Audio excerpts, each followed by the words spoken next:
नाज़रीन, वज़ीर आज़म के मुशीर बैरिस्टर अकील मलिक साहब की गुफ्तगू आपने सुनी। अब जो आज चीफ जस्टिस साहब से मुलाकात हुई है या जो पाकिस्तान तहरीक इंसाफ की स्ट्रेटजी है, इसी इशू पर हम गुफ्तगू करेंगे। पाकिस्तान तहरीक इंसाफ के सीनियर रहनुमा शेख वकास अकरम साहब हमारे साथ मौजूद हैं। बहुत शुक्रिया शेख साहब, आपने वक्त निकाला। अब सबसे पहले तो ये जो प्राइम मिनिस्टर साहब ने मुलाकात की जब चीफ जस्टिस साहब से, तो उस वक्त बड़ी तनकीद की गई, मुख्तलिफ जो है वो सवालात भी उठे। आज पाकिस्तान तहरीक इंसाफ के भी 7 रुकनी वफ़द ने मुलाकात की है।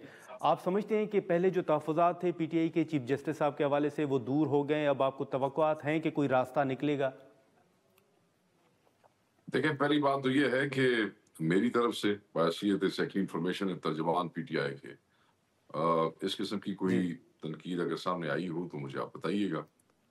दूसरी तरफ चेयरमैन नॉमिनेटेड जो है इमरान खान साहब की तरफ से गौहर साहब या सलमान अकबर साहब, आई डोंट थिंक कि उसके अलावा अगर आपने कोई सोशल मीडिया पे पढ़ा है तो वो किस तनाजुर में था। हाँ, मैं ये ज़रूर कहूँगा और बड़ा वाज़ेह कर देना चाहता हूँ, ये इन्विटेशन हमें आया था और जैसे ही ये इन्विटेशन आया उसके 2 दिन के अंदर अंदर उमर अयूब साहब की मुलाकात हुई हमारे कायद इमरान खान साहब से। इमरान खान साहब से बाकायदा तौर जी पे चीफ जस्टिस ऑफ पाकिस्तान के इन्विटेशन को डिस्कस किया गया और उनसे उस पर गाइडेंस ली गई। आज की मुलाकात इमरान खान साहब की इजाज़त के साथ उनके हुक्म पे हुई है। वो मुलाकात हुई है। उस मुलाकात के अंदर जो आप जिस तरह समझ रहे हैं उस किस्म की उस हवाले से तो कोई ऐसी बातें नहीं हुई। जो चीज़ें हुई हैं वो बड़ी वाज़ेह है। वो चाह रहे थे कि नीचे डिस्ट्रिक्ट कोर्ट की जो रिफॉर्म्स हैं उनके हवाले से को बात की जाए, तो हमारे लोगों ने बड़ा वाज़ेह कहा कि आप डिस्ट्रिक्ट कोर्ट की रिफॉर्म्स पे बात करने की बजाय उससे पहले आप ये बात करें जो होने वाली है, जो फस्तायत हमारे लोगों जी के साथ हो रही है, किस तरह हमारे लोग गिरफ्तार हो रहे हैं, किस तरह कस्टोडियल टॉर्चर्स हो रहे हैं, किस तरह पार्लियामेंटेरियंस अगवा हो रहे हैं, किस तरह बगैर वारंट के लोगों के घरों में पुलिस जो है वो जा रही है, किस तरीके से इमरान खान साहब के केसेस, ये बड़ा अहम नुकता है जिस पे बात हुई है कि 5 वज़ीर आज़म गुजरे हैं, सबके आप नाम ले लेते हैं। जी कहा कि उनके ऊपर जो केसेस हुए उनके ओपन ट्रायल्स हुए हैं। इमरान खान साहब वाहिद वज़ीर आज़म है जिनका जेल ट्रायल हो रहा है। ये डिस्क्रिमिनेशन क्यों हो रही है, ये बात भी उनके सामने उठाई गई और बड़े जोर से उठाई गई कि ये डिस्क्रिमिनेशन भी हो रही है। दूसरा, जो रवैया वहां पे जो अदालत अडयाला के अंदर बनी है उसमें वकला के साथ किया जाता है, वो निहायत डिस्ग्रेसफुल है। वकला की बेइज्जती की जाती है। जो जज है, जो ट्रायल कोर्ट का जज है, उसका कोर्ट पे कोई कंट्रोल नहीं है। वहां पे रोज जो है बेतौकीर होते हैं वकील, कुछ नहीं कहा जाता। एक प्रिविलेज होता है क्लाइंट का और वकील का, और उसमें जो है वो किसी और को बीच में बैठने सुनने की इजाजत नहीं होती।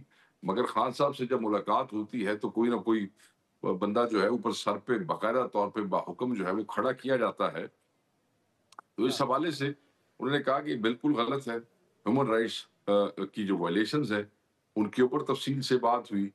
इस्लामाबाद के जो जजेस हैं उनके हवाले से बात हुई कि भाई वो उनका सिस्टम तो आप ठीक ठीक है करेंगे, पहले आप हाई कोर्ट के जजेस से देखें ना कि ठीक है वहां पे सिस्टम क्या हो रहा है। उन्होंने किस तरीके से जो है वो ठीक है, वो खत लिखा हाँ, है। लेकिन शेख साहब माजरत आपकी बात काट रहा हूँ, लेकिन आपसे ये ब्रेक से पहले ही हमारी बैरिस्टर अकील मलिक साहब से गुफ्तगू हो रही थी। खैर उन्होंने तो एनआरओ का लफ्ज़ इस्तेमाल किया, लेकिन वो यही कहना चाह रहे थे कि आप जैसे खतूत के ज़रिए जो रिलीफ मांग रहे हैं, आपने आज चीफ जस्टिस साहब से जो मुलाकात की है उसमें भी आपने खान साहब के लिए रिलीफ ही मांगा है। हमने खान साहब के लिए कोई रिलीफ नहीं मांगा। ये कुछ जाहिल लोग हैं जो समझते हैं कि अच्छा हमने खान के लिए रिलीफ मांगा है। खान बेगुनाह है जी और खान का हक मांगना कोई रिलीफ नहीं है।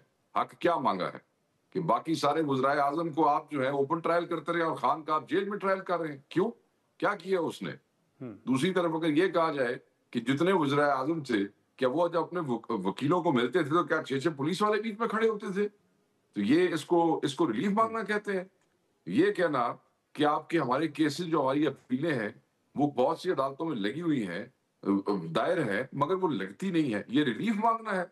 हमने उन्हें जाके कहा कि आप मेहरबानी करें हमारा बंदा छोड़ दें। हमने कहा कि हमें जो हक बनता है खान के साथ की ज्यादती किस हवाले में हो रही है, कोई प्रिजनर राइट्स है, ये कहा गया कि उनको उनके बच्चों से बात नहीं करवाई जाती, ये रिलीफ मांगना है।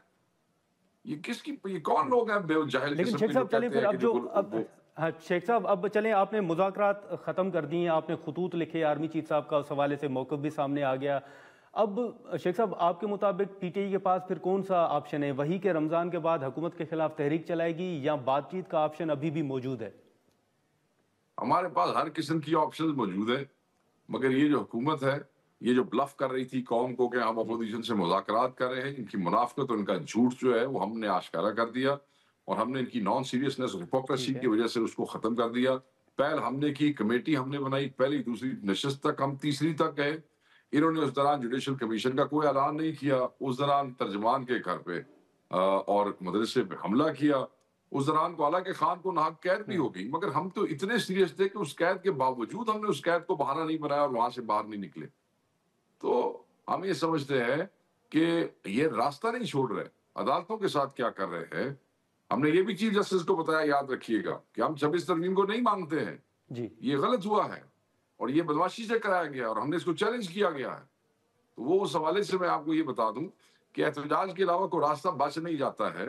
اگر گرینڈ اپوزیشن الائنس بن جاتا ہے، جو اتفاق تو ہو چکا ہے مگر اتحاد میں اس کو تبدیل کیا جا رہا ہے، تو پھر عید کے بعد جو ہے وہ کوئی لائے عمل سامنے آئے گا اور اس میں پھر احتجاج ہوگا، اور یہ ہمارا حق ہے. اس میں کون سی بات ہے؟ ہاں پرامن احتجاج شیخ تو ہر صاحب، یہ پارٹی کا الائنس حق جو ہے، ہے، کیوں یہ جو تکلیف ہے موجودہ کسی کو؟ الائنس ہے آئین تحفظ پاکستان، اس الائنس کے علاوہ ایک اور الائنس آپ اس کی بات کر رہے ہیں کہ نیا الائنس بنے گا؟ دیکھیں، نہیں، اسی الائنس کے اندر اور لوگ شامل ہو رہے ہیں، and it can be renamed, نیا نام آ سکتا ہے، یہی نام ہو سکتا ہے. یہ ساری چیزیں یہ لوگ آپس میں ہی بیٹھ کے طے کریں گے. لیکن شیخ صاحب، پھر جو مولانا صاحب کو آپ نے ماضی میں بھی انگیج کیا اور ایک فیصلہ آیا کہ پارلیمنٹ کے اندر جو آپ کی اسٹریٹجی ہوگی وہ مشترکہ ہوگی، متفقہ فیصلے ہوں گے، لیکن ہم نے دیکھا کہ 26ویں آئینی ترمیم کے بعد مولانا ایک سائڈ پہ تھے اور آپ لوگ دوسری سائڈ پہ تھے. ابھی آپ سمجھتے ہیں، توقعات ہیں کہ مولانا صاحب آپ کے ساتھ کھڑے رہیں گے، احتجاج میں شامل رہیں گے؟ دیکھیں جی، ابھی تو مولانا صاحب سے اتفاق ہوا ہے، ابھی وہ اتفاق اتحاد میں تبدیل نہیں ہوا ہے. ایک سب کمیٹی بنی ہے جو کامران مرزا اور اسد کیسر پہ مبنی ہے، اور یہ دونوں اس کے رکن ہے. وہ جو کچھ لوکل ایشوز ہیں ان کے اوپر بات کریں گے، کوئی تحفظات کی بات ہوگی. تو اتفاق has been done، جس کی صورت میں مشترکہ اعلامیہ جو ہے اس کا اعلان ہوا تھا، اگر آپ کو یاد ہوگا، کہ فری الیکشن جو ہے، نیو الیکشن، فریش الیکشن ہونے چاہیے. تو اس کے بعد اب we are working towards an alliance now.